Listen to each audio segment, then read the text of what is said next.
understand this very well yet, even within a given time period. We're going to tell you what we know, but what we really want to know is what kinds of technologies or policies or strategies might help us in a very intentional and predictable way change the relationship between climate and our agricultural productivity, and then ultimately the welfare that is tied to that.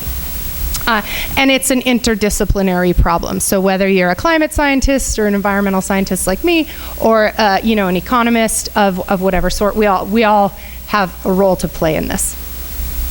All right, so I'm going to come at this from a physical sciences background, and I want us to take the perspective of the plant. What does a plant need to grow? Right? And the first thing the plant needs is to be at its optimal temperature. So when we look with very detailed data at how crops grow, every type of crop and every varietal and subvarietal has its sort of optimal or happy temperature. And typically these diagrams, a plot of this, so this is yield, productivity on the vertical axis, and then temperature, and the amount of time spent at each temperature over the growing season. Most crops feature a shape like this, where below their optimal temperature, they're happy when it gets warmer, productivity goes up, and then above that optimal temperature, yields drop pretty rapidly. And so this is a pretty non-linear effect. And one thing we know, apologies, this is a little bit faded on the screen. This is from the Intergovernmental Panel on Climate Change, most recent assessment report. And this is temperature change on the vertical axis and cumulative carbon dioxide emissions on the horizontal axis. And what we know is that the more carbon dioxide goes up into the atmosphere, the more temperature warms. So at a very small scale, we have this pretty fine understanding of nonlinear temperature effects. And then at a very large scale, we know that temperature is rising. And the question is, when are we going to go over that sort of happy place for a number of different crops? Globally, this is what it looks like. Up on the left there is the global average temperature over the past century. And then this is the most recent 30 years. As is clear from these figures, it's getting hot, and Brazil is no exception. So this is degrees per 10 years, degrees per decade. All right, what else do crops need? Crops need the right amount of moisture in the soil, right? Water is an important component of photosynthesis. And what's the main driver of soil moisture? Well, the yield in the soil is a function of any rainfall, any surface water or groundwater that is pumped to irrigate, evapotranspiration, and other consumptive sources, as well as runoff and recharge. But when we really look at this, the main driver globally is precipitation, right? Very little in terms of percentages of cropland is actually equipped for irrigation worldwide. The biggest percentages of that are in Asia for rice farms. And when we look at, for example, this is at the bottom right, in Niger, in West Africa, yields of maize and rainfall, and they just follow each other, right? Good years you have more, bad years you have less. And for economies that are still highly dependent on agriculture, where agriculture is a high fraction of GDP, this causes, macro welfare swings. All right, and as we know, precipitation is also changing. So as the atmosphere heats up and the surface heats up, more water is transported around, and that means that mostly dry areas are getting drier and wet areas are getting wetter. So hydrologic intensity is changing in the way that you would expect, given that the atmosphere is warming. And I think we saw a little bit of this earlier for Brazil, and we're going to see more of it in just a few minutes. But there are some interesting subnational differences in what's happening with precipitation in Brazil. What else do crops need? They need the right amount of sunlight, right? So one thing that we've been doing, in addition to putting a lot of carbon dioxide into the atmosphere, is putting a lot of particulate matter into the atmosphere. So I think a lot of people noticed the air quality locally yesterday was pretty poor, and this matters for plants as well. So in pristine conditions, right, the sun shines, the atmosphere has a certain transmission profile, and a given amount of sunlight reaches the surface of the earth where plants can use it for photosynthesis. But when we emit particulate matter into the atmosphere, these aerosols, these particles, can do one of two things. They can absorb light, and so dark particles like soot, black carbon, they absorb light, and that results in dimming, so just less total sunlight reaching the surface. Other particles like organic carbon compounds from biomass burning, or sulfur compounds in the US from coal combustion, we see this a lot. These are reflective particles. They're shiny, and they reflect the sunlight both back into space, but also scatter it down towards Earth. And so in that case, we have dimming, a net reduction in the sunlight reaching the Earth, but also brightening. So we have some of this, an increase in this scattered light that's reaching the surface. And we know that plants should respond differently to this, right? So plants need radiation to be able to, it's an important component for photosynthesis, but we also know that they process this direct sunlight and this scattered sunlight differently. And we're not totally sure about which way the net effect should go. But globally, what we've seen is a big reduction in total direct sunlight reaching the surface. So again, sorry for the faded view. What you can take away from this is dark areas have seen a bigger reduction. But it's over all land mass. We're all emitting a lot of this stuff. And we've seen an increase in the amount of this diffuse light, but it's very heterogeneous around the globe.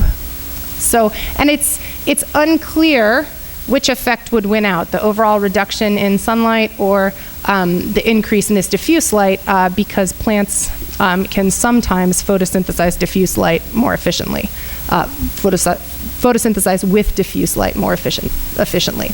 The other thing we need to consider is ultraviolet radiation. Just like us, plants can get sunburned, and so when there are stratospheric effects, ozone depletion, that can matter a lot for plants as well. So this is a pretty active area of research, and given how little we know about the net effects, it's hard to think about adaptation for this besides simply mitigation. All right, what else do crops need? Crops need carbon dioxide. I'm showing you some results from field experiments. These are called the FACE experiments, and there are some stations all over the world, including in Brazil, I think. But the soy experiment and the wheat experiments are in the US. And these are large plots where the amount of carbon dioxide is regulated by blowing extra carbon dioxide across the plot, so plants can take it up, and then measuring the response. And so what we see, and then this is also compared to some enclosure studies, so they're smaller scale indoor experiments where again the ambient conditions are regulated. And what we see is for wheat and soy, the C3 crops versus maize over here, C4, there is an increase in yields, of course, with more carbon dioxide, but it does seem to level off. And then the other thing that we're learning, this was actually in Politico, which is a sort of a big online publication in the US, a few days ago. The other thing that we're learning is that although plants do increase their photosynthesis and yields go up to some extent with more carbon dioxide, the nutrient content actually changes, and it seems that plants produce a a higher ratio of sugars to proteins, for example. So while total mass might go up, the nutritional content is not staying the same. And so if you're somebody who's thinking about yields and simply quantities, you might be excited about the CO2 response. And if you're somebody who's thinking about food and nutrition security and the actual nutrients people are getting from a given amount of production, this would worry you. All right, what else do crops need? The last thing really is that they need to not be poisoned, right? They need to not have exposure to toxins. And a big one is ozone. So ozone, very high up in the stratosphere, is great. Ozone down low at the surface is terrible, both for plants and for people. And background ozone levels and ozone levels over the world's croplands have been going up pretty steadily over time. And it's one of these things that we see ozone damage, for example, in the US. There's a picture from the Midwest. And but it's almost a silent killer, right? We hear much less about the impact of pollution on crops. But the estimates are pretty staggering, 5 to 15% relative losses from increasing ozone production globally. So we're still trying to figure this out. But ozone, just for those who aren't used to thinking about pollution, ozone is formed from nitrogen oxide emissions, and volatile organics in the atmosphere, and temperature and sunlight also play a role in its formation. So the conclusion of this introduction is that climate change is impacting all the important variables for crop production, and it's impacting them. The climate is changing in ways that matter on all these different dimensions, and we're not totally sure of the individual impacts of these variables or the net impact, and we expect that would be different for different kinds of crops. So this is where a lot of the science is right now. So when we know all that, okay, so now we have a mechanistic understanding of what should matter. How do we actually go about figuring out the magnitude of these impacts? All right, so there's 4 ways to do this. The first is through controlled field experiments. The benefit of that, of a controlled field experiment, right, is that we really understand what's happening. We're experimentally manipulating, for example, the carbon dioxide concentrations that certain plants are seeing, or the temperature of the enclosure in which plants are grown. The downside, the negative side of a field experiment is that these are really expensive. It's hard to have a big enough variety of conditions, so we can only really control a small number of parameters. And then again, since it's happening, with the world's best agronomists in the world's best field stations, this is not really real world conditions, so we don't have an understanding of the interactions with other factors, other management factors. All right, the second way we can understand this is through process-based crop models. And these crop models are model the life cycle of a given plant. So there's a number of maize models, soy models, etc. And you feed into the model the ambient conditions, and the model then predicts crop yields. What's nice here is that you can actually model at a much finer time scale the evolution and critical phases of crop growth. But these process-based models do also tend to be really sensitive to the input data you use, and if you don't have data, that is problematic. And they're variety specific. So a certain type of maize or a certain type of soy, for example. And so there are again limitations to how that might apply more broadly. The third way we do this is through statistical or econometric analyses. And this is nice because we can take historical data and historical climate and environmental data and try to tease out the associations between changes in climate conditions and crop productivity. The This is I would say, the most widely used technique right now, and it's nice because we typically have longer time series of data that we can exploit. But the problem is that it's very hard to then understand exactly what these coefficients of impact are telling us, and then to map what we know from the past to the future. There's a lot of assumptions that have to be made there. Finally, there's a new sort of method emerging, empirical dynamical analysis, where you're taking a more detailed look at the time series. And excuse me, I'm not sure what happened. Okay. Microsoft. In theory, you can get at the more complicated seasonal dynamics and not have some of the problems of panel analyses. But this is pretty new, and we're just now learning how to use this. I just want to remind you all that what I'm going to show you is now, again, for observed historical impact. So I'm not talking about climate models in any way, but just how do we know what's happened in the past, and therefore what might work in the future.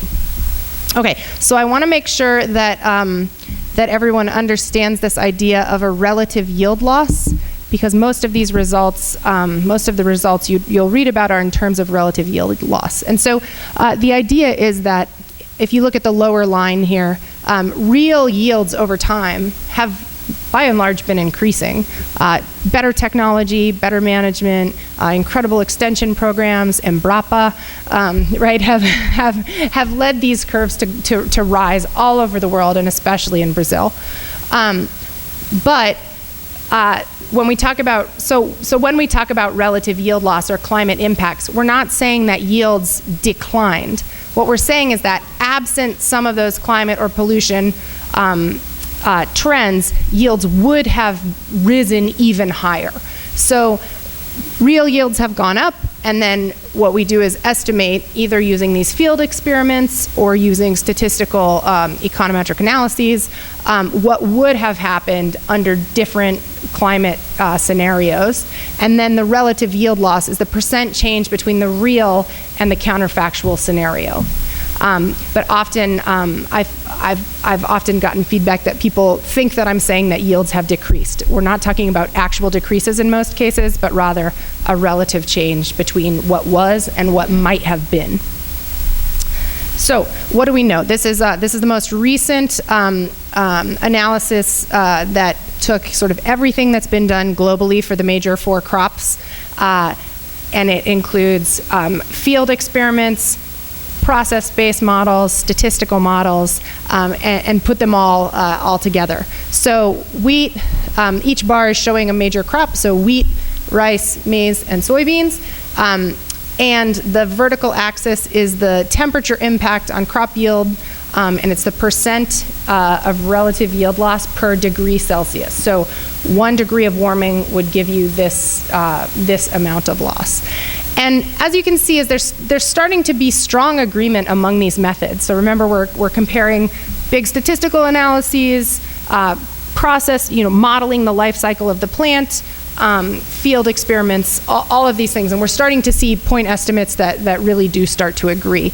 And these are strong and negative impacts for the most part. So wheat, we know is sort of the crop that is most frequently grown beyond its optimal temperature, so we're not so surprised to see these negative impacts.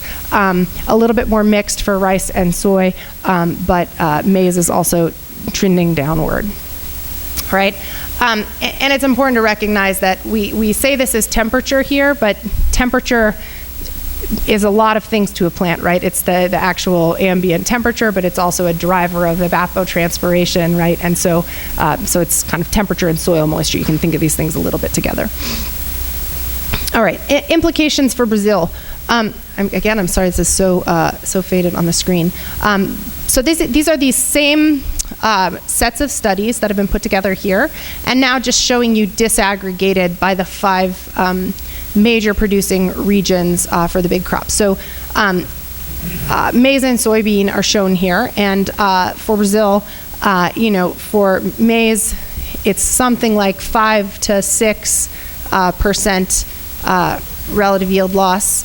And for soybean, it's, I would say, between 3 and 5%. So even though this study used all of the available studies that have been done in a big meta-analysis, we still don't have a very complete picture, right? And there's still not a ton of statistical power to look beyond the 4 major crops in these big statistical analyses. And that's really important for Brazil, right? Because we have lots of other crops here. And in particular, we care a lot about the productivity of pasture lands for livestock. And when we think about livestock, we can think about pasture in the same way we think about crops, but then livestock also have, direct climate impacts as well. They feel direct climate impacts as well, right? Temperature can kill animals. Animals can suffer from ozone exposure, things like this.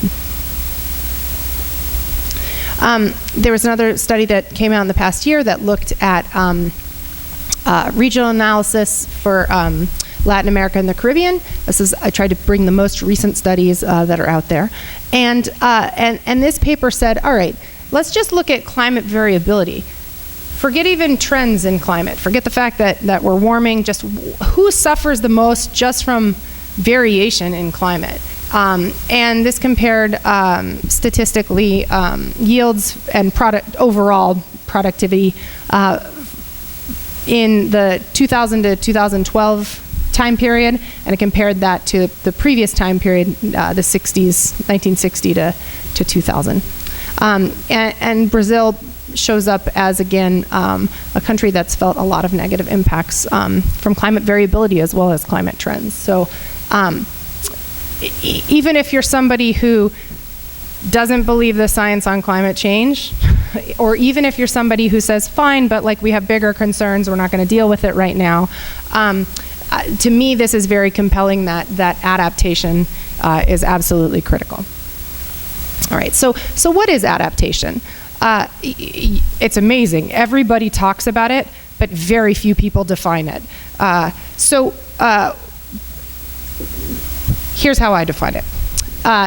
If we want to have a system that is well adapted to climate, an agricultural system, we would say that adaptation is a reconfiguration of our production systems so that they respond less to present and future climate shocks, they recover fully afterwards, and they do so in an appropriate time. So the way I think about this is as follows. Looking at this diagram on the left, you can imagine whichever outcome you care about. If you're somebody who cares about yields, imagine that that's your baseline productivity. If you're somebody who cares about household consumption expenditure, imagine that that's household consumption expenditure. And what I'm showing you here is that we're going to imagine that a shock, some sort of climate shock, occurs in the second time period there, that yellow line. We can think about what this shock does to households or to municipalities or to states or countries as follows. There's the initial depth of the shock, right? So how much does the outcome that you care about, how much does that change immediately, sort of contemporaneously with a shock? So when there's a drought, how bad is this sort of initial fallout from that drought? And then we can think about the second parameter, which is how fast do you come back to baseline, right? So how fast can you recover? And these lines are drawn in pairs. So, you might have households that have different magnitudes of impact, but recover at the same time scale. These things could be independent. And then the third parameter we care about is what is that time, right? So these lines that are flatter here that don't ever come back to baseline, right? We can think of that almost as an environmental or climate poverty trap in some way, right? You're not even ever recovering back to the level that you were producing at before. And the time scale of recovery is really important. If there are recurrent droughts, for example, every 5 years, and in the future they're expected to happen every 4 years or every 3 years, right? You want production systems recovered and fully healthy and functional before that next shock is anticipated to hit, right? So that the time scale of recovery is also really important.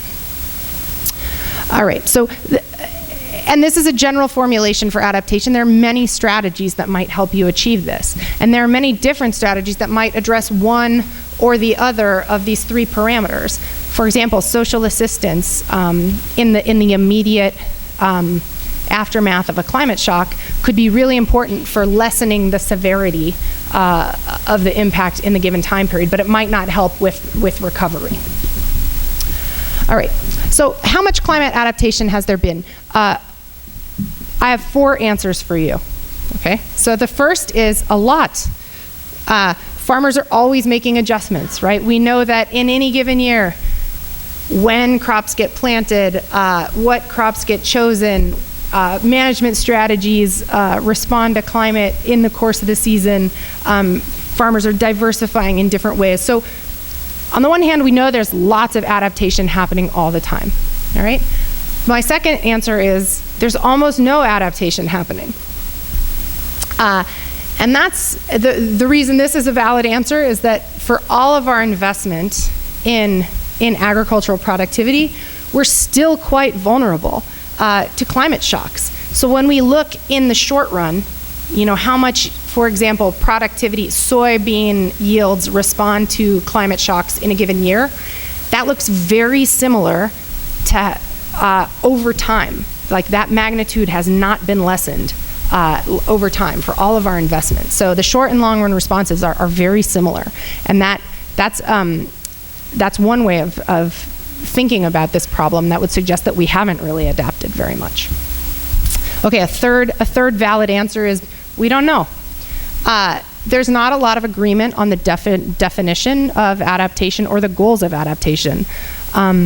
I liked the comment earlier this morning about are we ensuring production or are we ensuring the producer? Like, do we care about productivity or do we care about the livelihoods that depend on that productivity? And I think policies designed around those two outcomes might look very different. And the other thing is that we just don't have a lot of serious large-scale experimental studies that are focused on adaptation and are thinking about a quantitative framework like I showed you earlier for measuring the depth of the impact, measuring recovery time, and measuring recovery level. An additional key uncertainty is that we don't know if the relationships that we observe in historical data in these empirical studies, if those will hold into the future. And they're, optimists, technological optimists always like to say that there will be adaptation that we can't possibly imagine right now. I hope that's true. All right, a fourth valid answer is, it depends.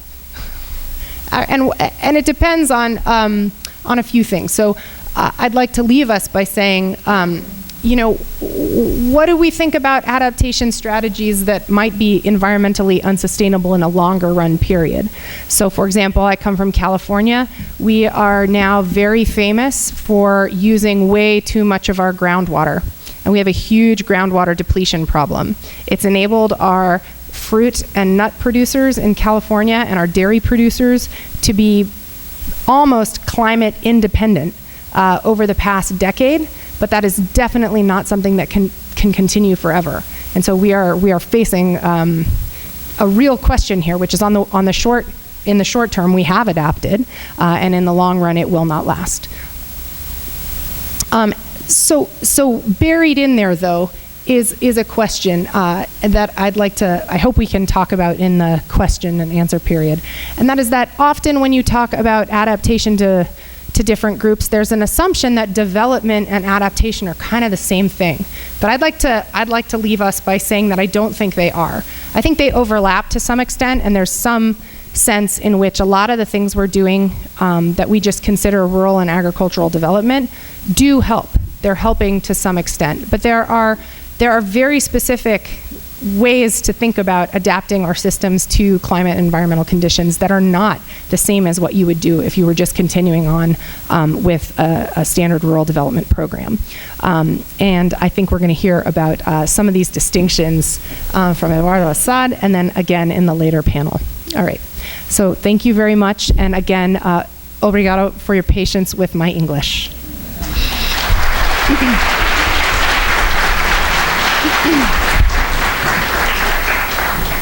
Well, Thank you, Jennifer, for being so on time. Exactly on time. All right.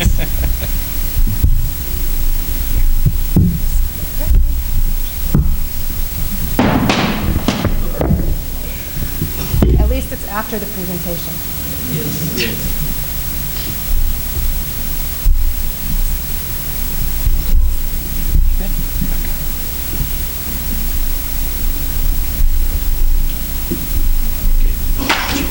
It's okay?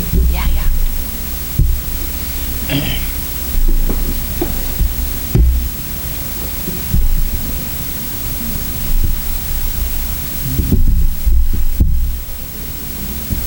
Bom, boa tarde a todos. Eu queria agradecer o convite que foi feito aqui o pessoal da Economia da Unicamp. É sempre um prazer estar aqui participando dessas discussões.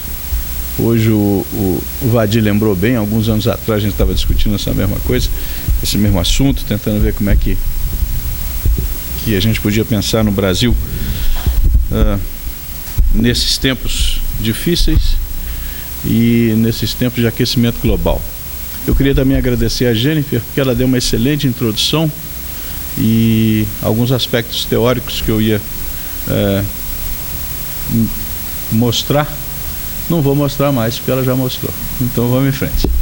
Bom, vamos discutir um pouco, vamos tentar trazer toda a discussão que a Jennifer colocou do Brasil. Então, quer dizer, nos últimos 50 anos, o que a gente vê é uma dramática degradação do capital natural do planeta. A Terra tem limite, só que a gente acha que não tem. E a gente vai usando até ver onde que vai parar esse negócio, né? Então você tem aí esses aumentos dos gases de efeito estufa, o CO2, o óxido. Eu botei os 3 gases, são na verdade 8, mas você tem o CO2, o óxido nitroso e o metano. Todos esses 3 aqui são diretamente ligados às atividades agropecuárias. Isso provoca o aquecimento global, apesar de alguns dizerem que não tem aquecimento global. Desculpa, Jennifer. Sorry, Jennifer. Principally Donald Trump. Don't believe in global warming. Depois nós temos a degradação da terra, nós temos a perda de biodiversidade. Isso aqui mais na frente vocês vão ver a importância disso, o risco que nós estamos correndo, perdendo a biodiversidade, eutrofização, poluição, extração de água. Eu hoje colocaria extração de água logo em cima, porque nós estamos vivendo uma situação muito crítica de abastecimento. Alguém falou hoje em segurança alimentar e os grandes estudos hoje que estão indo na direção do aquecimento global é discutir segurança alimentar, segurança hídrica e segurança energética. A gente está correndo um risco muito grande não combinando esses 3 pontos de uma vez. A situação brasileira hoje é mais ou menos essa aqui.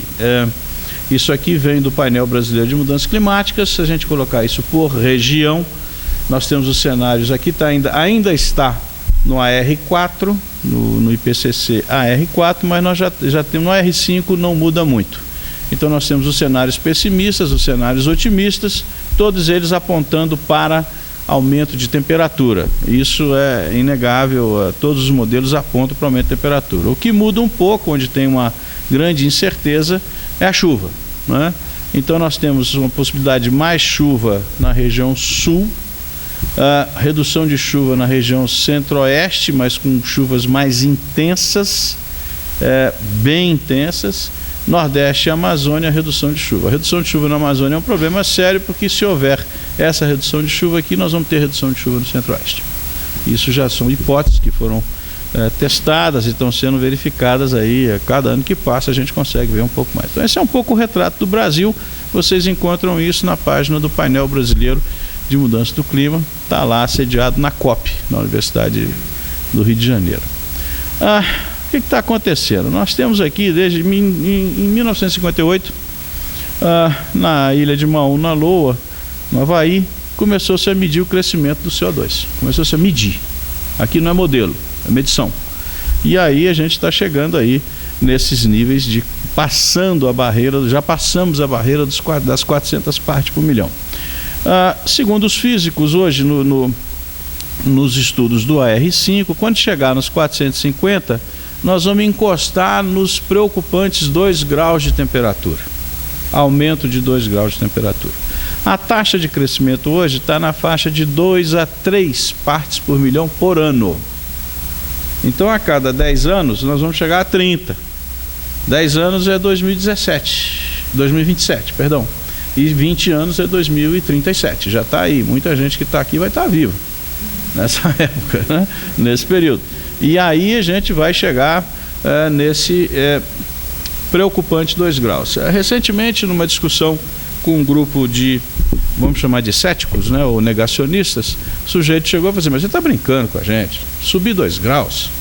O que é isso? Isso não é nada. Bom, a Terra, alguns bilhões de anos atrás, ela chegou a 2 graus. O aumento chegou a 2 graus, depois caiu. Tá? E agora está subindo de novo. E aí a discussão foi mais ou menos o seguinte: qual a temperatura do seu corpo? Não é 36 graus, 36,5? Se subir 1 grau, o que acontece? 37,5 já está em estado febril.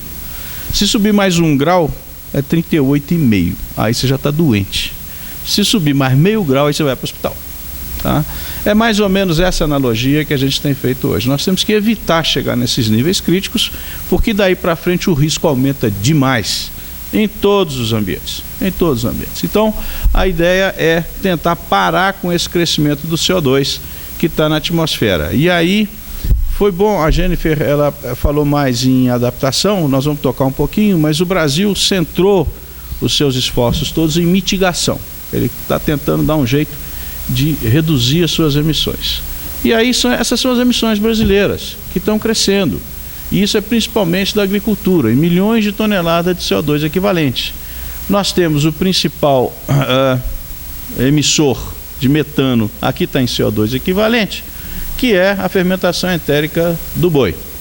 Depois nós temos o cultivo do arroz, que é muito pequeno, mas se dá muita atenção para isso, porque é metano, e o metano é 25 vezes mais forte do que o CO2, e depois nós temos os resíduos dos solos. Aqui vem o que a gente chama de fertilizantes sintéticos.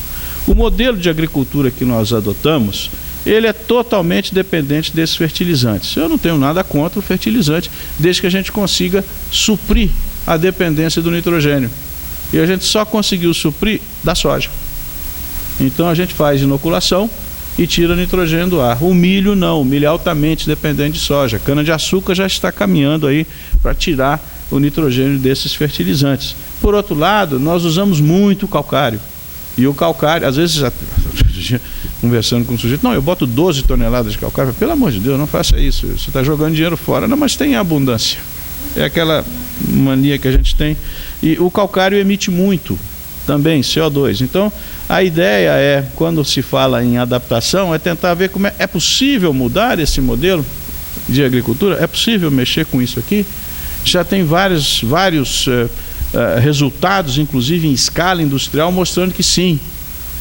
Eu espero que dentro de pouco tempo a gente lance os fixadores de nitrogênio para milho, para gramíneas. Aí, se for para gramínea, a gente chega no pasto. Aí nós estamos falando de 120 milhões, 140 milhões de hectares, fixando nitrogênio sem necessidade de ureia. E isso é muito interessante, porque essa curva cai. Hoje, o maior emissor do Brasil é a agropecuária. Bom, estamos correndo um outro risco aí, porque o desmatamento está aumentando. Então, o desmatamento aumentando, ele passa a ser também um grande emissor. Tá? Então, esse é o problema que nós temos hoje e que a gente procura resolver. Ora, em Paris, o que foi discutido foi isso aqui. Esses são os modelos de emissão, os cenários de emissão que foram traçados, o mais extremo, o menos extremo. O que se tentou fazer, o que está se tentando fazer com o Acordo de Paris é chegar nessa curva aqui. Ou, quem sabe, nessa curva aqui, o que eu duvido muito, porque o 0,9 graus nós já passamos ele. Nós já ultrapassamos o 0,9 graus. Nós estamos perto de 1,5. Tá? Então, o que se espera? Que o esforço mundial para a redução de emissões venha para essa curva aqui. Acontece que as medições que estão sendo feitas nos colocam em cima da pior curva.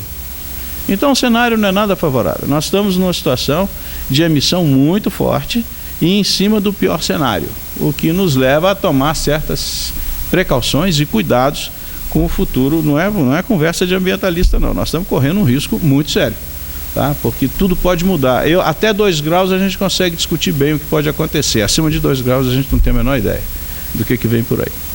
O Brasil, no cenário de temperatura média, isso aqui era 1990, isso aqui é a projeção para 2099, tá? Fica projeção. Atenção, atenção, atenção, não confundam previsão com cenário. São cenários. Pegamos o pior cenário e jogamos isso aqui. Aí quando você vai para a temperatura máxima, 2071 a 2099, você tem essa região muito quente aqui, tá? E aí, num estudo com o pessoal da Inglaterra, eles pediram para a gente trabalhar com os limites da temperatura. Então, vê aí quais são os limites que vocês vão ter no Brasil. Nós temos muito interesse nisso. E aí, a gente começou a ver que existe uma probabilidade grande de ter 4 graus, né, 10% até 2050, ter 4 graus, depois 5 graus diminui um pouco, mas de qualquer maneira, 7 graus já é uma coisa bem absurda. Isso aqui foi feito pelo pessoal do CEMADEM no INPE, mas nós estamos com probabilidades altas de aumento de temperatura nos próximos anos, muito alta, muito alta. E aí qual é o impacto disso na agricultura? Ou tem algum impacto? Se você pega um transecto aqui de Macapá até Franca, em São Paulo, a gente vai chegar em curvas de dias com temperaturas superiores a 34 graus. Então isso aqui não é modelo. Isso não é modelo. São medições. Tá? Então nós estamos tendo esses crescimentos aqui. E aqui em Conceição do Araguaia, aqui nós estamos em Carolina, aqui embaixo em Pirinópolis. Essa frequência de ocorrência de dias com temperatura superior a 34 graus está muito alta. E o que significa isso? Significa que o café vai perder flor e perde produtividade, as porcas vão abortar, os pintos de um dia vão morrer, os pintinhos de um dia morrem, o gado de corte no campo chega a perder 1 ou 2 arrobas por período. 1 ou 2 arrobas. Faça uma conta rápida. O prejuízo que isso traz para o país é imenso. Nenhuma seguradora vai querer fazer o seguro com um calor desse. Nenhuma. Então, esse é um problema sério que nós estamos... Aliás, não é só o café que vai perder flor, a laranja também e o feijão. No feijão, nós já estamos conseguindo recuperar isso. O pessoal do Paraná já fez espécies, já desenvolveu espécies adaptadas que toleram essa temperatura elevada. Pelo menos o feijão de segunda safra está mais ou menos garantido com essa situação. Mas nós estamos observando isso no Brasil inteiro. E quando você joga isso nos extremos, que foi o estudo que a gente fez com o pessoal lá da Inglaterra, esses são os limites. Se nós não fizermos adaptação nessas culturas, todas essas culturas aqui não serão mais produzidas aqui nessa região. Então, eu lembro bem que o que espantava a seguradora no Brasil era essa região aqui, era a região sul. Com o passar dos anos, nós estamos falando de 2085, vai ser essa região aqui. Tá? Porque aqui vai esquentar, você vai ter menos risco, deixa de ter geada, o granizo diminui, você passa a ter cana-de-açúcar, passa a ter mandioca, passa a ter banana, tá? E aqui você vai ter uma dificuldade muito grande de produzir, tá? Nessas situações. E foi interessante que a gente perguntou para o povo lá na hora da discussão, mas por que vocês querem saber isso? Porque qual o interesse de vocês discutirem limites? Eu falei, é muito simples, nós estamos fazendo um planejamento para a cidade de Londres, para o ano de 2300. 2300? Não é? A gente não consegue pensar, a gente não sabe o que vai acontecer com a política do Brasil semana que vem. 2300? Foi sim, os diques da beira do Tâmisa aguentam um aumento de nível de 4 metros. Se a temperatura do nível do mar continuar subindo como está, vai ser 7 metros. E aí Londres desaparece.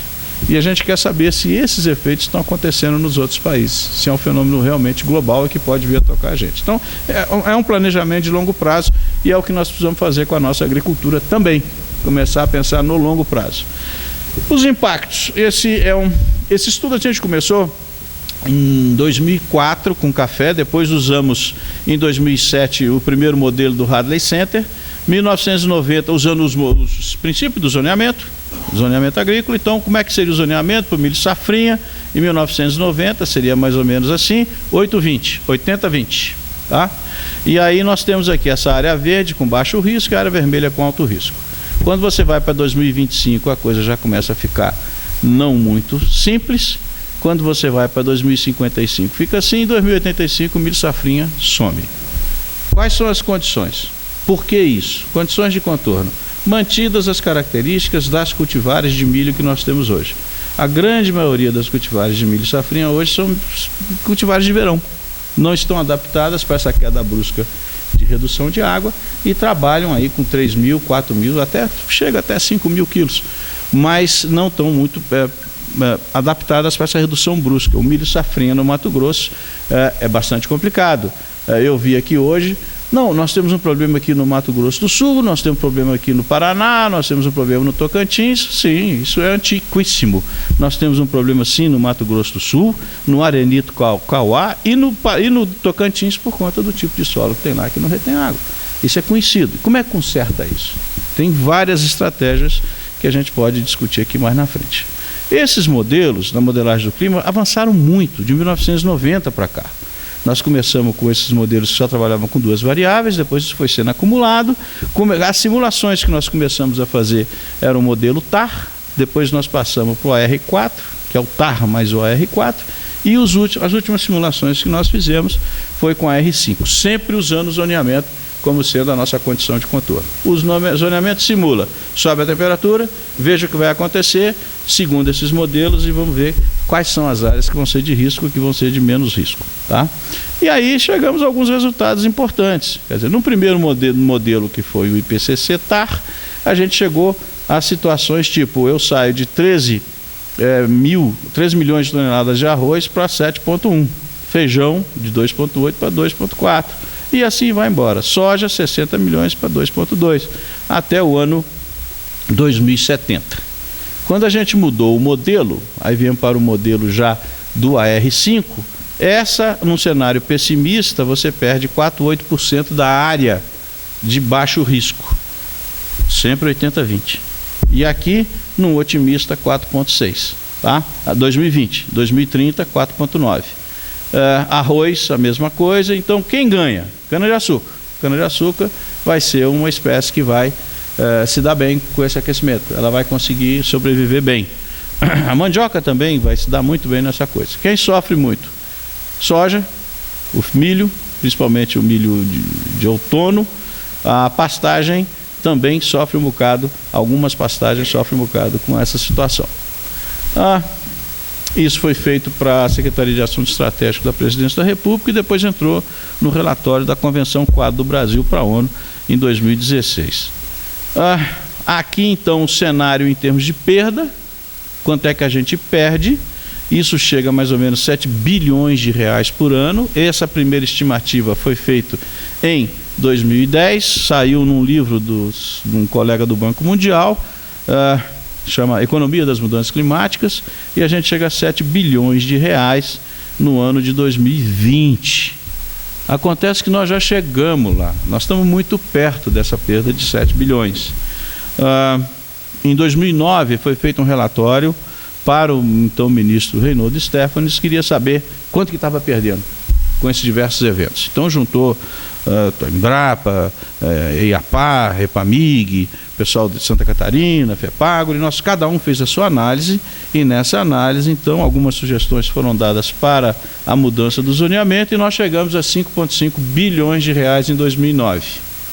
No veranico de 2014, que foi muito intenso, 2014 e 2015, só no norte do Mato Grosso, um lugar que nunca se esperava que chegasse a ter o que teve, perdeu-se 5 milhões de toneladas de soja. Foram 3 plantios seguidos. Tá? E aí a hora que você tem que tomar uma decisão, planto ou não planto? Essa decisão um dia vai acontecer. Quando eu vi uma tabela que foi apresentada aqui hoje, mostrando que há uma frequência de ocorrência de fenômenos extremos nos últimos 5, 6 anos, eu acredito que nós vamos ter que mudar um pouco a base estatística do zoneamento. Ao invés de trabalhar com 30 anos, normal climatológica, nós vamos ter que trabalhar com 10 anos.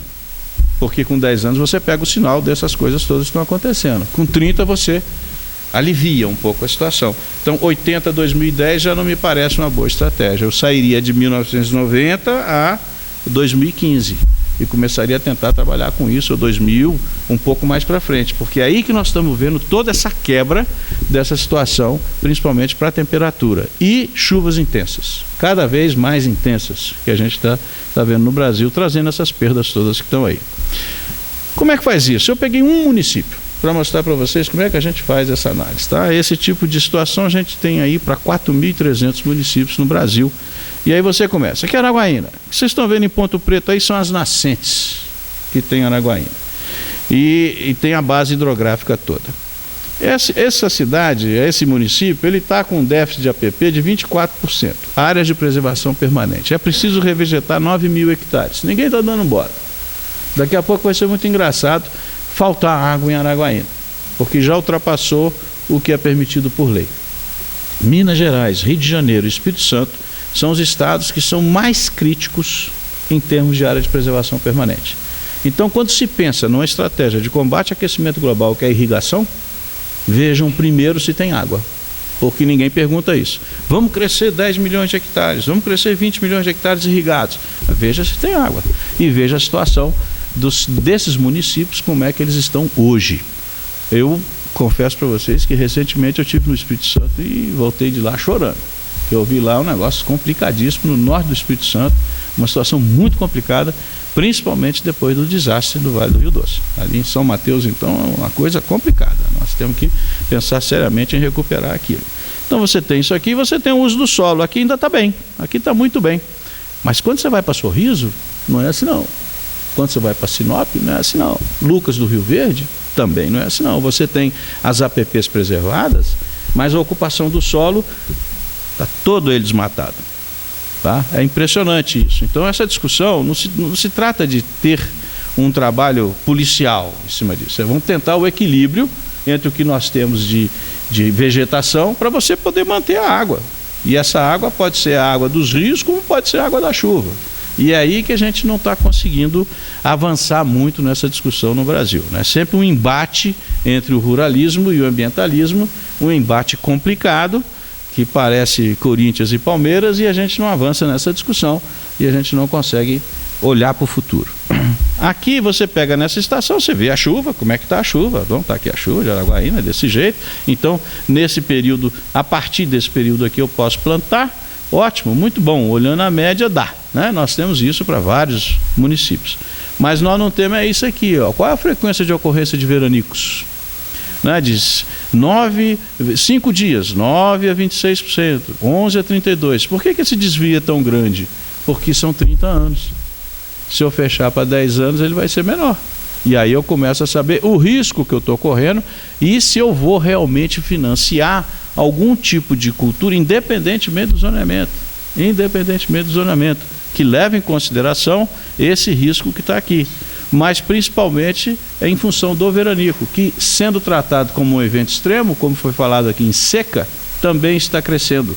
Nós fizemos um trabalho aí que a gente publicou, mas cresceu 2, 3 dias, bota uma soja de 110 dias numa região que subiu 2, 3 dias de veranico, é perda total, você não consegue, tá? 10 dias de veranico mais 3 dias, não salva, e aí você tem um risco muito elevado. Bom, você faz o balanço hídrico, estou acabando. Aqui você tem uma visão geral de uma região, toda ela com praticamente o mesmo comportamento. Aí você consegue chegar e falar assim, vamos fazer um zoneamento aqui, onde eu jogo o impacto do aquecimento global em cima, né? Como é que faz isso? Você começa a analisar a chuva. Então, modelos para frente, aqui já é o Radgen 2, do modelo Radgen 2 do AR5 do IPCC, a chuva vai cair até 2100, daqui a 2600, não tem uma redução de chuva, a temperatura vai subir, os modelos estão apontando para isso. Essa aqui é a temperatura média, máxima média anual, aqui é a média e aqui é a mínima, e é bastante interessante porque quando a mínima se aproxima da máxima, a sua planta cresce, mas não produz nada, principalmente o milho. Você tem uma fotossíntese líquida que é pequena e aí você não consegue produzir nada.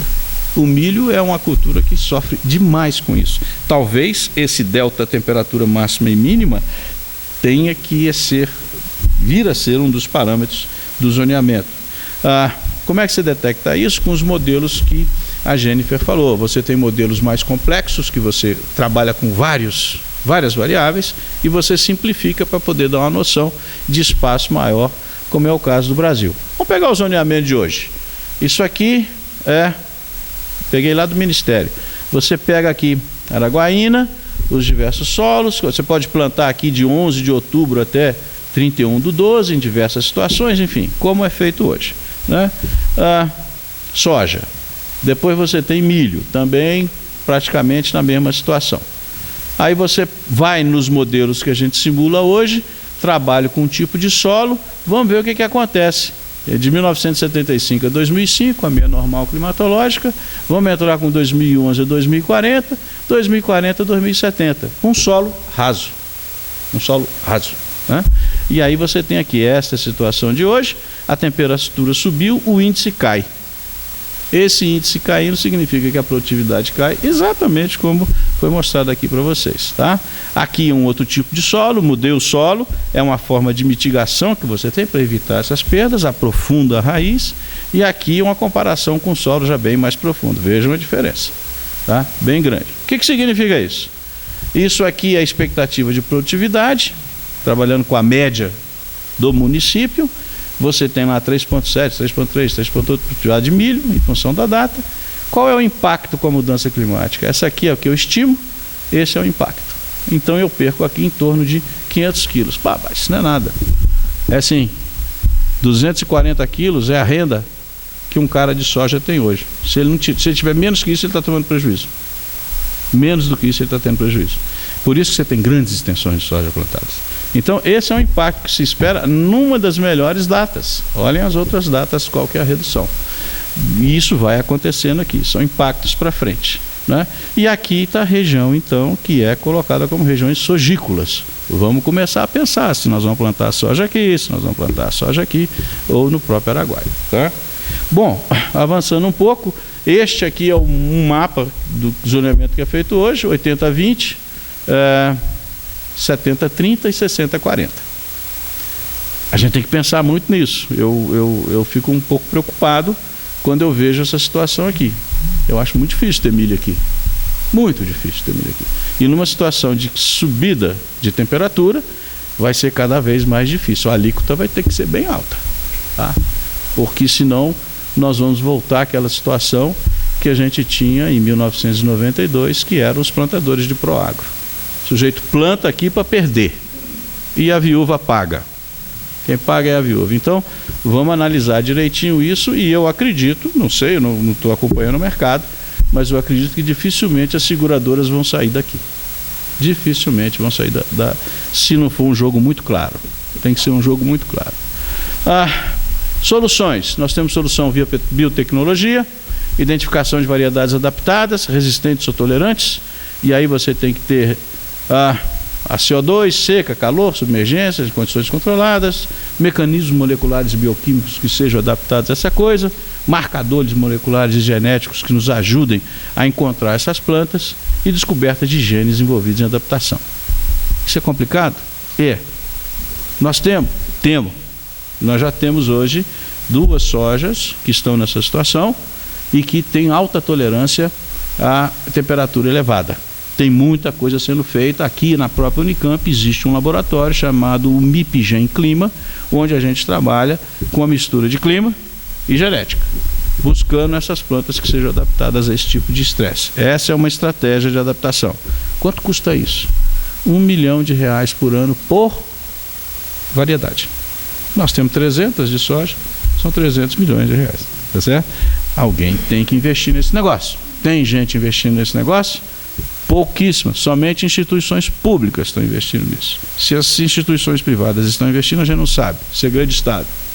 Mas eu sei que a Embrapa tem duas, a Exalc tem coisa no forno, o pessoal do Paraná tem e Minas Gerais também tem, Viçosa também tem. Outra estratégia, via sistemas de produção integrados. Quando você planta soja, somente soja, você usa 42% do tempo da sua propriedade. O resto do tempo, você está com o solo exposto ou com palhada, emitindo CO2. Está jogando CO2 na atmosfera. Quando você faz soja e milho, você usa 50% do seu tempo. E aí você tem 4, 5 meses emitindo CO2. Quando você faz soja mais milho e safrinha, você tem 80% do seu tempo, tá? E atingindo produtividades muito boas nessa situação. Quando você entra, então, com sistemas integrados, com pecuária, é 92% do seu tempo. E aqui, de novo, cai naquela situação que a Jennifer falou, estamos diversificando. Eu não conheço o supermercado de um produto só. Você passa a ter uma diversificação. Aqui você tem soja, você tem grão, você tem fibra e você tem carne, proteína animal. Tá? Então, esse tipo de solução o Brasil está avançando bastante nesses sistemas integrados. Eu li 3 artigos, um de um colega da PUC do Rio de Janeiro, Juliano Assunção, o outro, se não me engano, do Mendonça de Barros e um outro do Armínio Fraga. Tá? Desses 3, eu acho que nenhum dos 3 entende de agricultura. Talvez o Mendonça de Barros tenha alguma coisa assim. Todos 3 falaram, em momentos diferentes, que o futuro da agricultura brasileira é esse aqui. Tá? Daqui 50 anos nós não vamos conseguir escapar disso. Significa que eu estou retendo água no solo, significa que eu estou tendo um plantio direto de alta qualidade, que eu estou pondo a soja ou milho em cima de um pasto, e significa que eu tenho produção de árvore na mesma situação. E isto aqui sequestra carbono. Tudo isso aqui sequestra carbono. E isso vai entrar na matriz de renda do agricultor. Isso aqui está o segredo, essas são as raízes que aparecem, esse é o carbono que a gente retém no solo. Fica desse jeito, quando você trata bem o seu solo, bonitinho, esse é um grande segredo, e aqui você consegue ter 1 a 2 toneladas de carbono por hectare, mantendo a umidade do solo. Você foge daquele veranico de 13 dias facilmente numa situação como essa, quando você põe ou o milho ou a soja em cima. Tá? É uma situação dessa aí, você tem aqui as árvores, você tem aqui o pasto, e você tem aqui a produção de grãos em cima deles. Tá? O que é que nós temos no Brasil hoje? Nós já estamos com quase 11 milhões de hectares nessa situação. É bastante interessante, porque você sai de SAF, Sistemas Agroflorestais, que é o que tinha antes da agricultura ABC, e você cai então para esses 5 milhões de hectares, para essa situação aqui hoje. Tá? Está crescendo aos poucos e está começando a ser rentável. Há uma discussão econômica muito grande sobre isso, se vale a pena ou não, mas esse é o caminho. Então nós temos 2 caminhos hoje no Brasil sendo utilizados: a adaptação via genética e a mitigação via sistemas de produção integrados.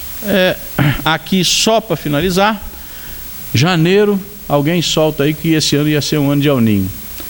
Vai ser um ano de El Niño. Assim, como é que o cara em janeiro fala que vai ser um ano de El Niño? A gente começa a falar em agosto, se você vai ter esse sinal ou não. Aqui que mora o problema. Nós estamos num ano quase que absolutamente neutro.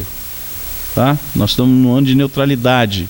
E aqui são as curvas, as projeções para frente, onde nós temos um ano neutro. Esse relatório é de 11 de setembro.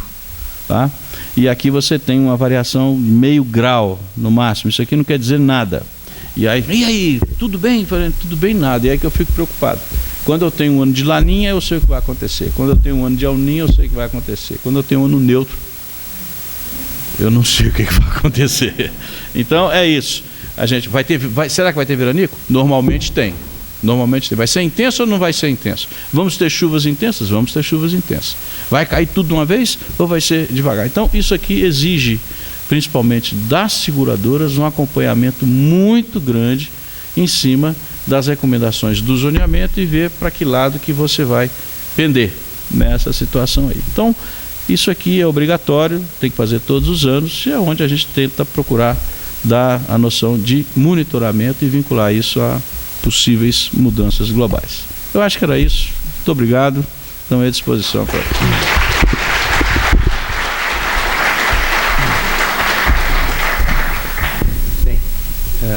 nós vamos abrir agora o debate para a audiência e, na medida do possível, ver como fazemos para ajudar Jennifer no inglês.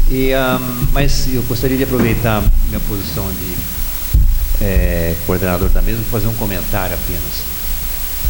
Acho interessante que a mitigação via diversificação, etc., pode ser realmente vamos dizer assim, uma consequência positiva da mudança climática, porque afinal essas práticas que agora estão sendo preconizadas como mitigação para enfrentar a mudança climática são práticas recomendadas há, diria, mais de 100 anos. Por aí. Então, quem sabe, pelo menos tem esse lado positivo, né? Agora, de qualquer modo, não há contradição entre a adaptação genética e mitigação via sistemas produtivos, pode ser os dois, né? Bom, então fica aberta a sessão aqui para a pergunta da audiência. E Antônio.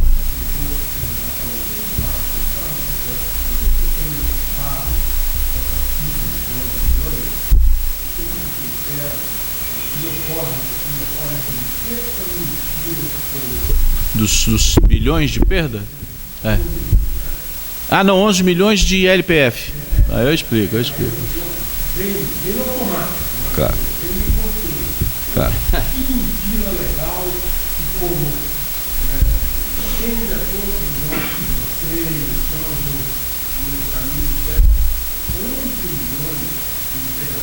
Não.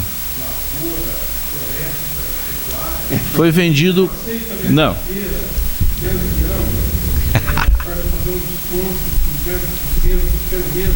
É esse desconto que eu dou. O que foi feito? O ministro ia para Marrakech. Precisava saber quanto que tinha. No Ministério, os dados eram meio conflitantes, assim como não eram conflitantes, não, eram incompletos, assim como que o Ministério só dependia da informação do Banco do Brasil, que dependia da informação do Banco Central. Aí chegava a 100, 120 mil, o que não é real, tá? Então foi feito pela plataforma de Agricultura BC aqui de Jaguariúna, o setor privado foi para o campo, começou a interrogar todo mundo, tá? E fizeram 8 mil entrevistas. Nessas 8 mil entrevistas, eles chegaram a 11 milhões de hectares de práticas da agricultura BC, 11 milhões. Só que começou em 2005. Em 2005 não tinha agricultura BC, era SAF, Sistemas Agroflorestais. De 2005 a 2010, você tem, inclusive pelo IBGE, o número bate, você tem em torno de 5 milhões de hectares de SAF. De 2010 para frente, é que você começa a ter integração lavoura-pecuária. Mas como o negócio é integração lavoura-pecuária? Floresta, aí ficou ILPF. Não é ILPF, é ILP. E nós temos ali 1,5 milhão no Mato Grosso, 1 milhão e tanto no Mato Grosso do Sul, devemos ter quase 2 milhões em Goiás e essa coisa, Minas Gerais tem bastante coisa, mas o número, quando você sai de 2010 para 2016, são 5 milhões. O seu 50% eu compro.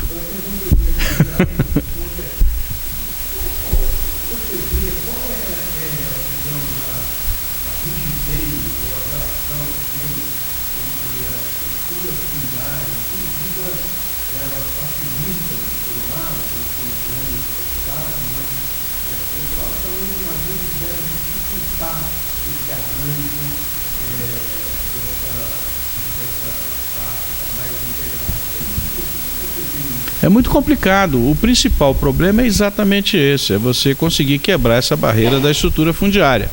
Eu estava recentemente numa fazenda em Querência, estava lá, 150 mil hectares, nunca vi tanto boi na minha vida, nem no Pará, um monte de boi, nenhuma árvore. E o cara, ele abatia em torno de 15, 20 mil bois por mês, uma coisa desse jeito. Era o que saía lá, era um negócio absurdamente grande. E aí eu falei com ele, escuta, não tem uma árvore nesse negócio? E ele comprava lenha para poder secar o milho. Eu falei, mas poxa vida, bota nos piquetes aqui, bota eucalipto, você vai economizar 30% da planilha dele. E a resposta foi curta e grossa, tchê. Pau e boi não dá certo, tchê. Entendeu? Então você encontra, não, eu tô brincando, o cara era gaúcho, mas não tinha problema nenhum, você encontra isso em outros sistemas. Essa dificuldade de você mostrar que a floresta vai dar renda com 7 anos, com 20 anos, é muito grande. Então quando você olha, pelo menos melhore o seu pasto com cultura, bote o grão em cima, você vai ter um investimento menor. Já tem aí centenas de estudos querendo mostrar que essa coisa funciona. Primeira reação foi negativa, não funciona, é caro, não dá certo. Aí depois começou a se ver, não, está dando renda, eu estou aumentando a taxa de lotação, estou reduzindo o meu custo com ração, estou melhorando o confinamento. Então essas coisas estão começando a surgir agora, tá? E a gente está começando a ver que funciona. Ainda vai levar um certo tempo, mas os mais chatos nisso tudo são os economistas, tá? Porque são aqueles que estão, aí tem razão, estão pegando passo a passo, tá? Aí, cuja oportunidade, aí generaliza para o Brasil inteiro. Não pode, pô. Então, se eu botar custo de oportunidade em São Paulo é uma coisa, se eu botar na Amazônia é outra. Então você tem que, essas coisas estão começando a ser ponderadas, e a variável ambiental não entrou ainda. O sequestro de carbono e o ganho ambiental não entrou ainda.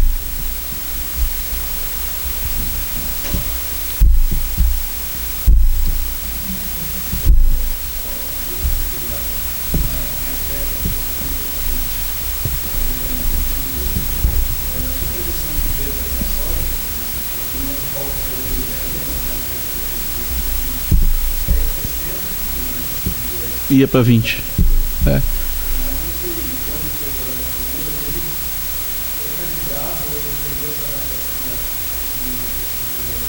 Não, ele pegou o resultado do zoneamento. É bem simples, tá? Talvez por isso que ele é merecedor de muitas críticas. Você pega o zoneamento e você vê, esse zoneamento aqui hoje, ele te indica tantos municípios podem produzir soja, ou produzem soja. E aí você puxa o resultado do IBGE e você vê qual é o tamanho dessa produção, tá? E dá um valor a ela, tá? Aí você joga o aquecimento global. Desses 1000 municípios, por exemplo, que produziam soja, quantos saíram? Quantos saíram de baixo risco para alto risco, nessas condições de aquecimento? E aí você vê quanto que se deixou de produzir. Tá? É mais ou menos essa conta. Isso foi feito para soja, para milho, para arroz, porque uma vez que deixou de produzir, é o que foi dito aqui hoje de manhã, não tem acesso ao crédito. É alto risco, não tem acesso ao crédito. Aliás, um dos dias mais felizes da minha vida foi um dia que eu fui assistir uma palestra do Vadi e ele colocou lá, condição 1 para poder ter seguro rural, entrar no zoneamento agrícola. Eu falei, opa, ganhamos o jogo. Isso foi em 1998, 99. Então, o que nós fizemos foi isso. Saiu do zoneamento, não tem acesso ao crédito. Não tendo acesso ao crédito, vai perder a produção. Tá? Essa é uma forma de fazer. A outra forma são os modelos fisiológicos. Né? A fisiologia de planta, por exemplo. Assim, ó, eu tenho um índice, esse índice me garante a produtividade máxima. Se ele baixar, você pode, até um determinado ponto, você tem uma relação quase que linear. Eu saio de 0,6 para 0,5, eu vejo quanto que eu perdi. E aí você vai fazendo essa conta. É bem simples. A gente fez tudo para não complicar. Diferente dos modelos que a Jennifer mostrou.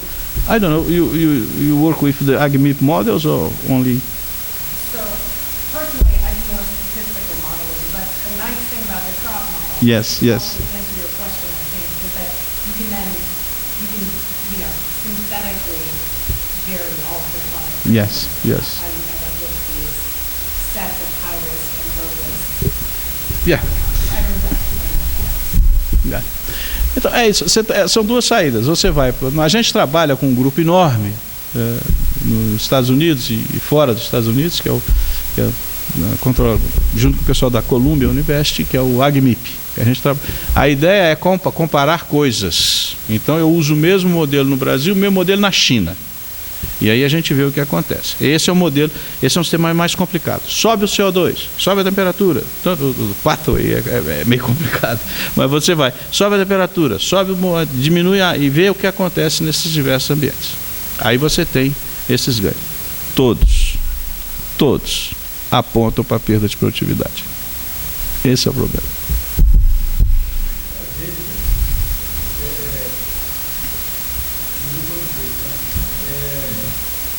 E ela mostrou esse trabalho para o Donald Trump. Do you show your work to Donald Trump? Donald Trump. I'm very embarrassed from my country right now.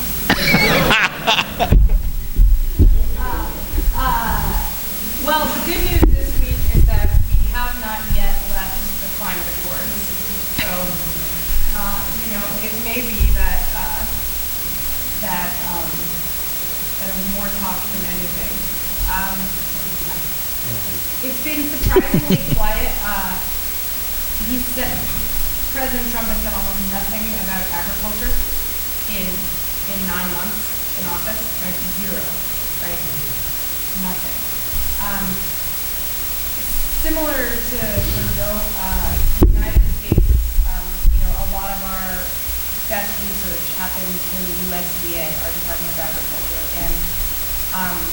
and we sort of attacked the USDA along with the Environmental Protection Agencies together. So it's funny. I think he sees agriculture almost from an environmental perspective, right? He doesn't like it, because we care about these things. But he has said nothing, and nobody knows.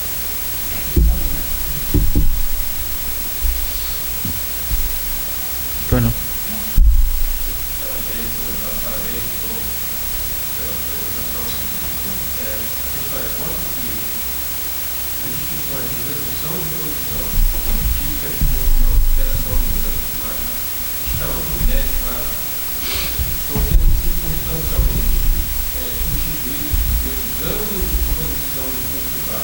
Boa pergunta.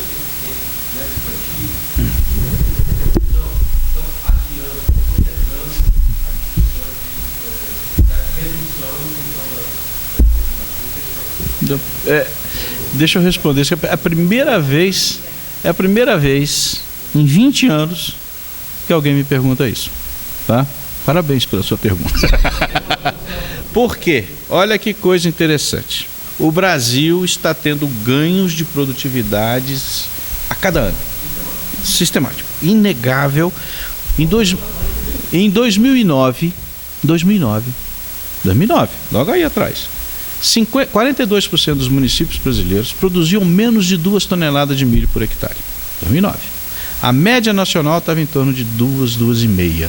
Hoje nós estamos com uns 4, quase 5. Isso é ganho tecnológico.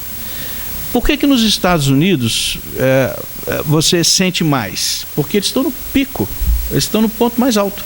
Nós não chegamos lá ainda. Nós temos ganhos, são enormes. Então você tem espaço para ganhar, tá? Mas na hora que chegar lá, tem que manter. O difícil é manter, tá? E aí o que acontece? As estratégias de adaptação não estão pensando nisso. A gente está ganhando porque está adubando, a gente está ganhando porque está melhorando semente. Você vai hoje no trabalho que a Fiesp fez sobre o que os agricultores querem. Hoje eles querem semente boa, querem trator e estão preocupados com o clima. Ponto. Então assim, ninguém fala, preocupação com o clima é muito boa. 27% está preocupado com o clima. Ótimo, era 0 há 10 anos atrás. Então esse ganho é muito grande, principalmente no milho, no feijão, no trigo, na soja menos. Por isso que a soja é que vai sentir primeiro essa situação. Okay, just to, if you have the difference between the crop very high crop yields and the low crop yields.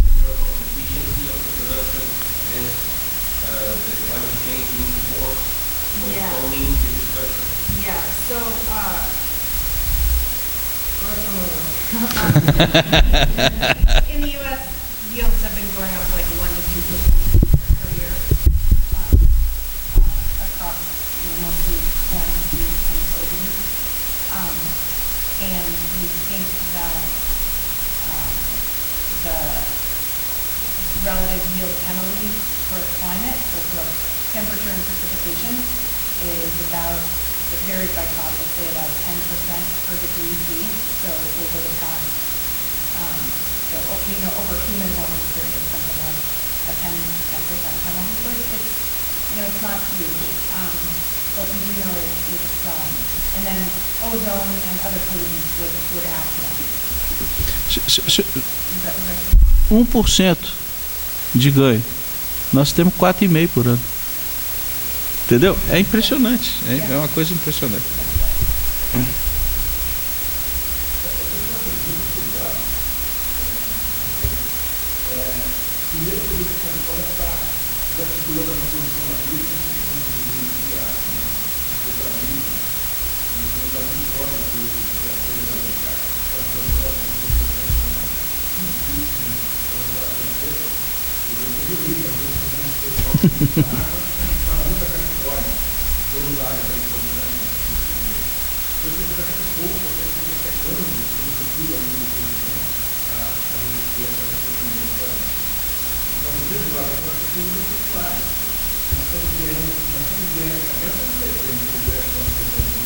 preocupação do mundo está referente das empresas de indústria ou o que a gente fazer?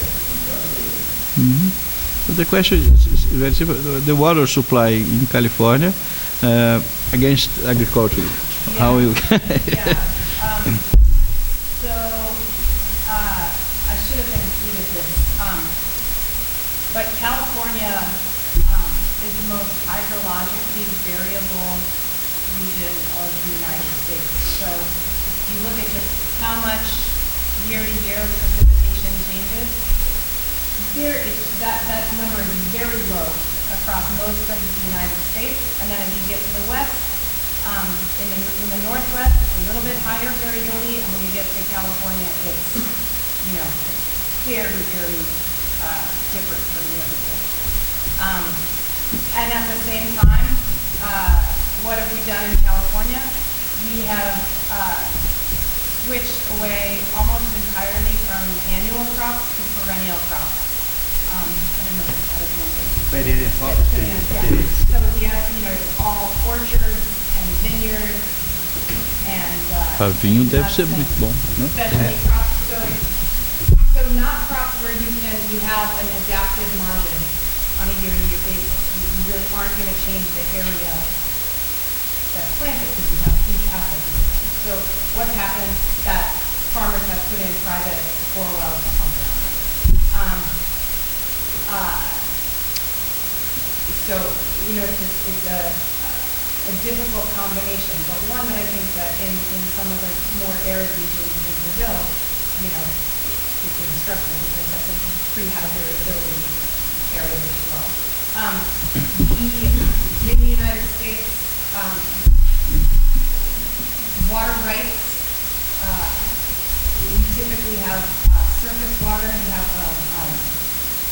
you have a rights-based system with contracts, but groundwater is private and has been unregulated almost entirely. So if you drill a well with your private investment, you can pump as much water as you need. That is now going to change for the first time. There's a law that was passed 2 years ago that said that every county in California has to have a sustainable water management plan for groundwater. We have no idea what they're going to do, but at the very least, I think they're going to be measuring the contract.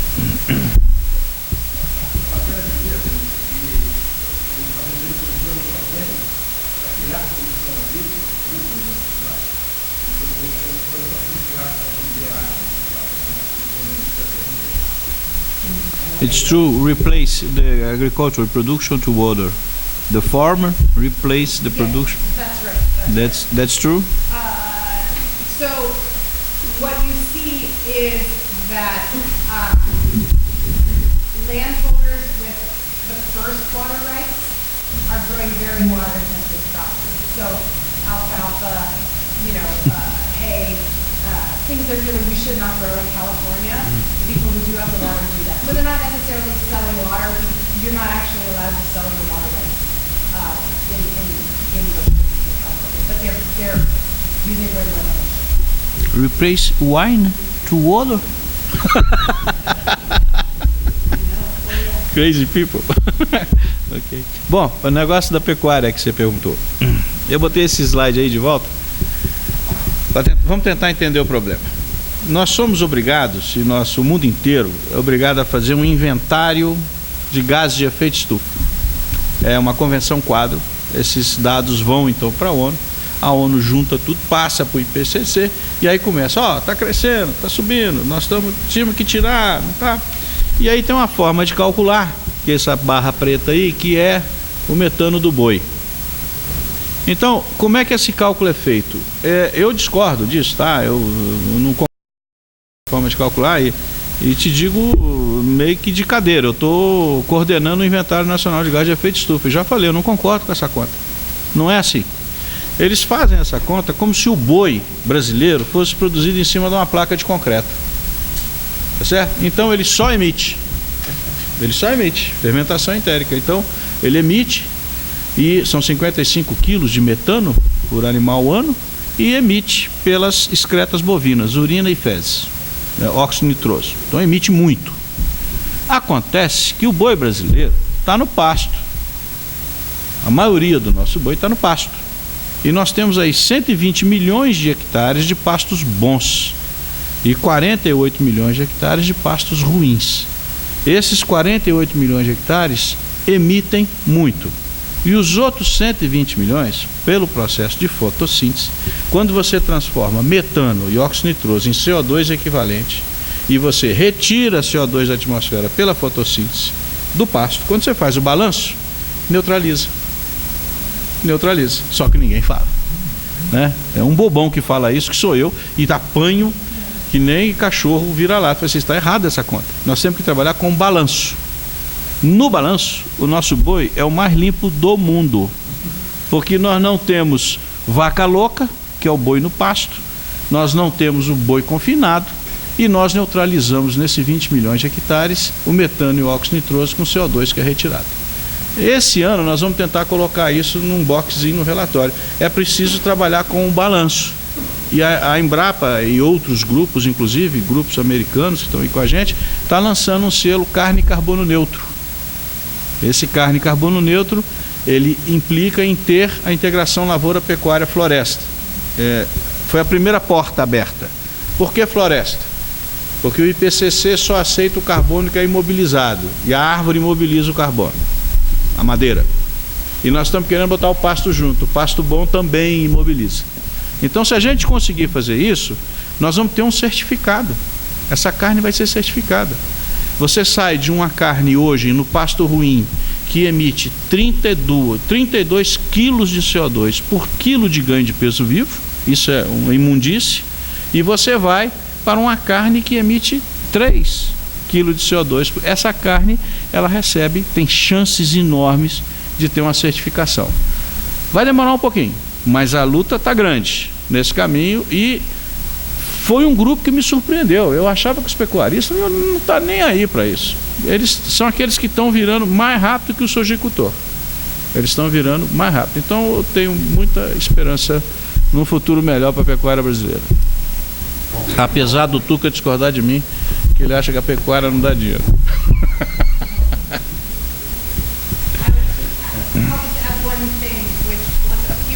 Talking at lunch about carbon capture. Yes. And the fastest way to capture carbon and sequester it is to plant trees. Yeah. Bom, acho que devido ao horário, acho que temos que encerrar as questões para a próxima mesa que começa agora, né? Ok?